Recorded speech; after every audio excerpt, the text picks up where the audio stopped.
FIFA forward enterprise নামে $2,000 কোটি মূল্যের একটি নতুন প্রতিষ্ঠান গঠনের পরিকল্পনা করেছে।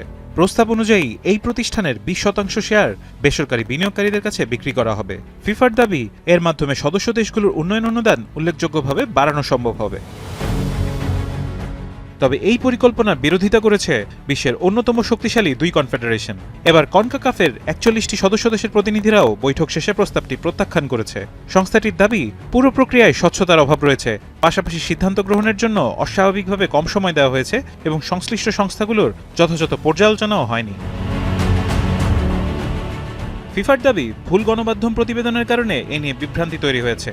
সংস্থাটি স্পষ্ট করেছে, কেউ ফুটবল বিক্রি করছে না এবং ফিফার মালিকানা বা নিয়ন্ত্রণ হস্তান্তরের কোনো পরিকল্পনা নেই।